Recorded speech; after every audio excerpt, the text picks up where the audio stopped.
What is going on, guys? Ben Glugan here, coming back at you with another video.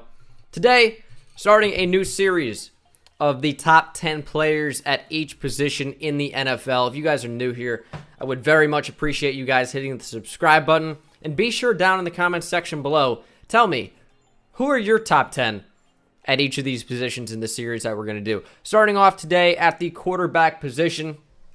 And this was really hard for me. I've already ranked a lot of these position groups prior to recording this series, and it's very, very difficult for a lot of these positions. Quarterback certainly is no exception, because so many players are so close to the top 10, and there are going to be some snubs, and this will inevitably be a series that, you know, gets a lot of dislikes and garners a lot of negative attention, because you guys are going to disagree with me.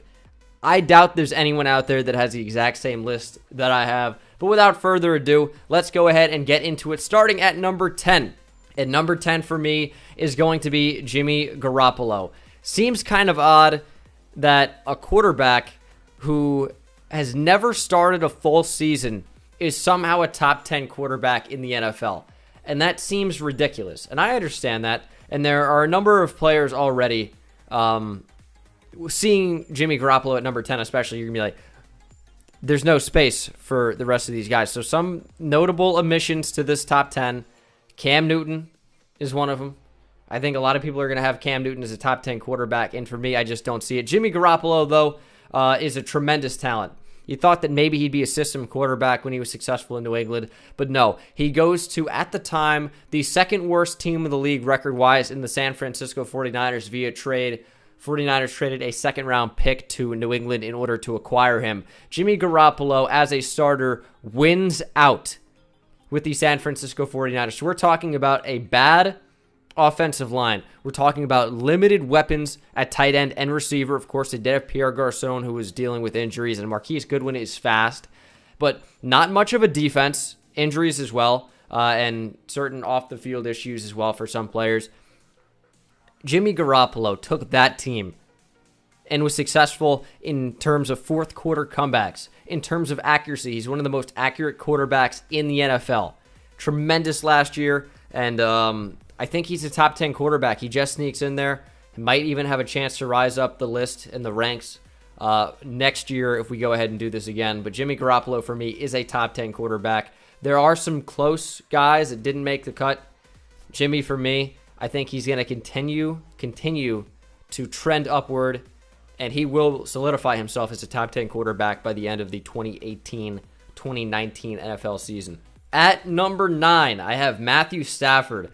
Matt Stafford, to me, is a very close, fringe top 10 player, and I just think that his numbers have been too good for him not to make the top 10. He's very close with a lot of these guys, from 8 to 15, you can kind of say, it could go either way for a lot of them. Matt Stafford, he's getting the weapons. The offensive line is starting to get better. Of course, you go out and you draft Frank Ragnow, center, in the first round. You've maybe drafted your running back of the future in Kerryon Johnson, I believe, in the second round. You have weapons at receiver. They cut Eric Ebron, so I'm not really sure who their tight end is going to be. But Matthew Stafford has made the most out of these weapons in Golden Tate and a Marvin Jones Jr.? I think he's Marvin Jones Jr. But Matthew Stafford, he's been very good. Last season, 4,400 yards, 29 touchdowns to 10 interceptions. Rating was near 100. Not that I take much stock in quarterback rating, but Matthew Stafford continues to improve. Just turned 30 years of age, and I think he's continuing to get better and finding that sweet spot at the QB position. Matt Stafford, of course, is one of the best arms that we've ever seen in the NFL, has an absolute cannon, and he's, starting to really define himself with accuracy and getting the touchdown on passes and, of course, leading his team to victories. The Lions and the entire NFC North, for that matter, is going to be an incredibly tight division based on the play of a lot of these teams, because you look at the Bears being, I would say, undoubtedly the worst team in that division, and they're not that bad. It's going to be tough with the Packers. It's going to be tough, of course, with the Vikings as well. I have Kirk Cousins now. Another, I'm going to say it now, a notable omission from this top 10. But Matthew Stafford is a very good quarterback, continuing to get better, and he, for me, does crack the list. At number 8, I'm going to have Ben Roethlisberger. Big Ben for me is kind of a weird one. He's certainly on a downhill trend, but he's still a very good quarterback. He's very talented, definitely near the upper echelon of QBs in the NFL. Last year, 4,200 yards, 28 touchdowns, 14 interceptions. You do worry that in terms of, other quarterbacks out there, he does have some of the biggest and most explosive weapons of any team in the entire NFL. You look at Antonio Brown, the emergence of a Juju Smith-Schuster last year. Of course, the best running back in football in Le'Veon Bell. One of the best offensive lines in football. He has a very, very good team around him, and he does play up to that level. Certainly, to me, not a top 5 quarterback anymore. I think he was very close to being top 5, if not a top 5 quarterback. But he still stays in the top 10. How many years left Big Ben has, I don't know. There's, of course, retirement talk with him starting at last year, and I'm sure it will follow him this season, and then inevitably next season if he does end up playing. But Big Ben is still a very, very solid quarterback. 4,200 yards for him last year, 28 touchdowns, 14 interceptions. A very similar season to his 2016 campaign. Big Ben, to me, though, he is going to crack the list at the number 8 spot. At number 7, Carson Wentz. This was a very interesting one for me.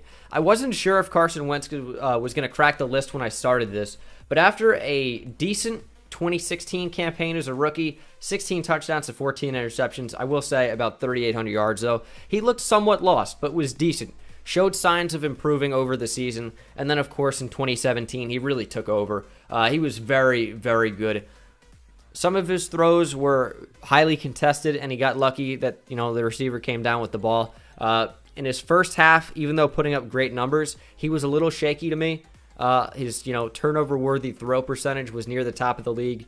But over the second half of him playing, he got very, very good and was relying less on his receivers to make plays and relied on himself to make plays. Of course, fantastic pocket mobility and mobility to maneuver out of the pocket as well. He's got a very good arm and certainly a great throwing on the run ability. Unfortunately for Carson Wentz and the Philadelphia Eagles, well, not so unfortunate, they won the Super Bowl, but unfortunately for Carson Wentz at least, he was injured and sidelined for the second half, most of the second half of the season, and of course into the playoffs, but he was dominant leading up into that. If he stayed healthy, he likely, to me, would have been the MVP. Finished with about 3,300 yards, 33 touchdowns to only 7 interceptions. He was very, very solid for the Philadelphia Eagles. Of course, they have a fantastic offensive line, good receivers and good running backs, but he played very, very well, was a clear leader to that team, and was an extremely talented player. To me, he certainly makes the list at number 7. At number 6, we have Matty Ice, Matt Ryan. Consistently, he's put up some of the best numbers in the NFL in terms of yardage. Of course, you've got Julio Jones to help you out there. And Matt Ryan has certainly taken full advantage of Julio everywhere except for the red zone, it seems. Julio Jones just can't seem to get those touchdown numbers up despite having so many yards season in and season out. And after an MVP year, where Matt Ryan threw for almost 5,000 yards, 38 touchdowns to only 7 interceptions, he was a bit lackluster last year. 4,000 yards still, which is quite good.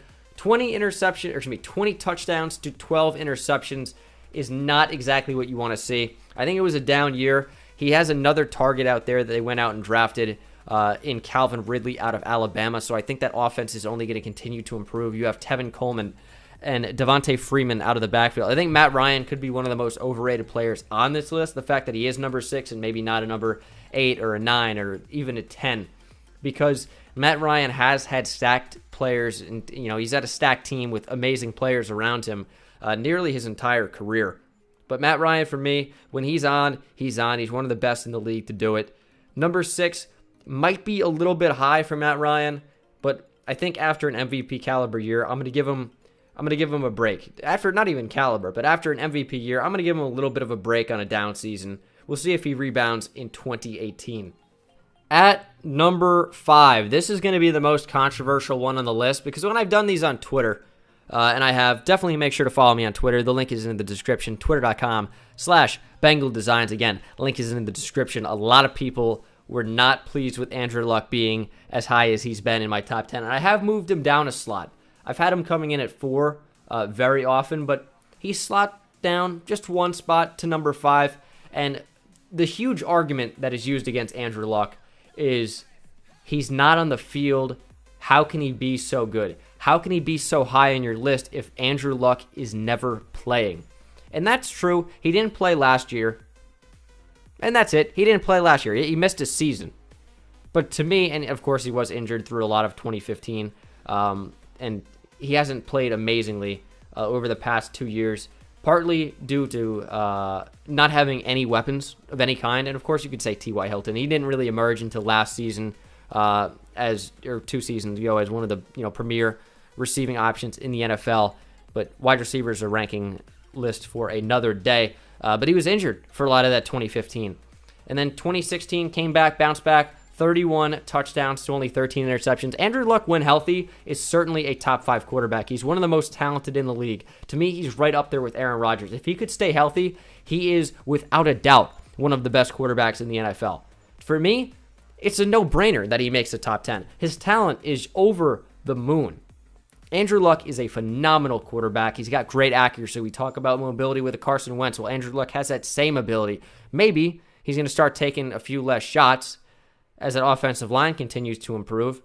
But Andrew Luck does a lot with a little. He's extremely talented. For me, even though it's going to be controversial, he was a no-brainer at number 5. At number 4 is Drew Brees. I've had him at number 3 in a lot of my rankings. I think he took a step back last year. With one of the best teams that he's ever been on, I think he personally took a step back. And of course, you can see it in terms of yardage as he dropped off from, you were usually seeing him about 5,000, sometimes higher, and he was just a hair over 4,000 last year, 4,300 yards. And it's not, to me, about yards that makes a good quarterback. It's about, their arm strength and continual accuracy, and most of all, decision-making. Drew Brees still has that decision-making, but his arm continues to get worse, and it's let him down. He's had the best team that he's ever been on. Not the Super Bowl 2006 New Orleans Saints. This past team, the 2017 New Orleans Saints, as a 38-year-old Drew Brees, this was the best team he has ever been on. 2 more than solid running backs. Alvin Kamara has a nice change of pace. Mark Ingram is more of a bruiser. You have the wide receiver targets in Michael Thomas, who's one of the best receivers in the NFL. I don't really want to talk about Coby Fleener. A solid, more than solid offensive line, one of the best in the league. The best defense that he's ever had behind him. And his arm strength let him down. I saw at the end of the Atlanta game, the first one, threw an interception on a bad decision for his arm. And it just really goes to show you that you can't play at the top forever. He can't make the same throws that he used to make, but his decision-making is still there. He's still going to be one of those QBs that throws for near the most yards in the NFL. His 23 touchdown to 8 interception ratio was among the best in the NFL last year. Touchdowns are down as you see the New Orleans Saints become a more run-heavy team with the emergence of a Mark Ingram and an Alvin Kamara as a rookie. Drew Brees is still good, though. I mean, you can't say anything else. Drew Brees is a tremendous quarterback. He's getting worse with age. I think he's going to adapt to his less arm strength now, and he's going to bounce back in 2018 for a very good season. Might not be as, we've seen in the past with Drew Brees in terms of a ton of yards and touchdowns, but the Saints are going to do very, very well. Very, very favorable that they will see the NFC Championship again. I think they're that good of a team. But of course, that remains to be seen. Number 3 for me is going to be Russell Wilson. It was kind of a weird one for me with Russell Wilson coming into the league. I thought he was a bit overrated, but he's proven to be anything but over the past couple of seasons, playing with one of the worst non-expansion team offensive lines in NFL history. It has been terrible. He's played with nothing and nobody, and he's proven that he's one of the best quarterbacks in the NFL, leading the Seahawks to countless wins and playoff victories, playoff berths, we should say. They did not get a victory in this past playoffs, if I'm not mistaken. I believe they got the wild card spot. They got eliminated. But Russell Wilson has done so much with so little, and that's so valuable to me, as we talked about with Andrew Luck a little bit earlier, and even Jimmy Garoppolo. Russell Wilson has no time in the pocket whatsoever. He scrambles around, he finds time, and he finds the open receiver. He's so good at directing traffic. He's so good at finding the open man. He's so good at buying time. Russell Wilson is absolutely tremendous That offensive line is so bad. And Pete Carroll says that it's not even one of their biggest issues. He thinks running back, so he goes Rashad Penny in the first round. Their offensive line is one of the worst in NFL history as far as non-expansion teams go, in my mind. But Russell Wilson shows that you don't really need an offensive line. He makes it happen all by himself. Now, is he one big hit from being sidelined for the year, with that poor offensive line and the Seahawks having no shot to compete? Absolutely. I don't think any other quarterback in the league could do what Russell Wilson does with that Seattle Seahawks team. That's a stretch. Aaron Rodgers for sure could, as we'll get to the top two here in a minute. But Russell Wilson, behind that abysmal offensive line, 34 touchdowns, nearly 4,000 yards, only 11 interceptions. And, of course, he's an impact player in the running game as well. Russell Wilson, so talented, so good. He is the reason the Seahawks do anything nowadays. At number 2, you guys see it, it's Tom Brady. It's going to be very controversial for the top 2, as it usually is. Tom Brady, to me, you got to wonder, what can Tom Brady do to be the best quarterback in the NFL? And I'll tell you, number 2 is not so much about Tom Brady as it is about Aaron Rodgers, who is my clear number 1, who we'll get to in a minute. The reason Tom Brady can't be the best quarterback in the NFL is because he's not Aaron Rodgers. All the Super Bowls, all the Super Bowl appearances, all the dominant regular season performances, the MVPs, I don't care. As much as I think that Tom Brady's a very good player, I think he's a system QB, and that's gonna ruffle some feathers. And that's not to say that Tom Brady's bad and he's only a product of his system. However, Tom Brady is probably in the best system of all time under Bill Belichick. That's why Tom Brady looks so good, because he does, a bunch with nothing, as they don't have a ton of, of weapons year in and year out, or at least name brand players other than Rob Gronkowski. And of course, I know that Brandon Cooks was a name brand, a little bit of a player.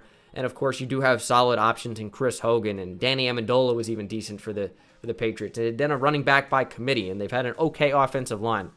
Tom Brady is a terrific player, and if Aaron Rodgers wasn't in the league, Tom Brady would be the clear-cut number 1. I would say just because almost of all the success that they've had. But for me, I don't think anyone competes with Aaron Rodgers. Tom Brady's been tremendous. So much success over the past years. His numbers have been amazing. But we'll move on to number 1. And number 1 is Aaron Rodgers. To me, he is the most talented quarterback in NFL history. And you look at the numbers and you say, Aaron Rodgers is not as good as Tom Brady. You see, he doesn't have the yardage, not healthy, doesn't have the touchdown-to-interception ratio, except that he does. All time, he has the best touchdown-to-interception ratio in NFL history. Aaron Rodgers has everything you look for in a quarterback: arm strength, mobility, decision-making, accuracy, clutch, if we want to call it that. Aaron Rodgers has played with no defense over almost every year of his career when he's been the starter, and he's been so talented. You talk about making plays, getting touchdowns, getting yardage. He's an impact player in the run game as well. He can make plays by, breaking out of the pocket, stalling for time, finding the open receiver, throwing the ball through impossible windows. I think Aaron Rodgers may not be the greatest quarterback of all time, as I think that's Tom Brady. Aaron Rodgers is the most talented. There has never been a player with the ability that he has. And now, I don't want to sit here and just suck off Aaron Rodgers all game, but how can you not? He's so good at everything. There isn't a thing that you look at where you say, I wish Aaron Rodgers was better at this, because he's so good at everything. Now, that doesn't mean there's no room for improvement, but if you were to build a Frankenstein quarterback, and if you don't know what I mean by that, if you could take somebody's arm and somebody's legs and somebody's, brain or whatever, I feel like you take Aaron Rodgers in nearly every one of those categories, because he's at the top or near the top in every single conceivable way that you could wish for in a quarterback. That's going to do it for this video, guys. Aaron Rodgers, to me, is the best quarterback in the NFL and the most talented of all time. I'm sure that's going to ruffle some feathers. Let me know down in the comments section below. We'll have a nice dialogue. Thank you guys so much for watching, though. I hope you enjoyed, and I will see you in the next one. Take it easy.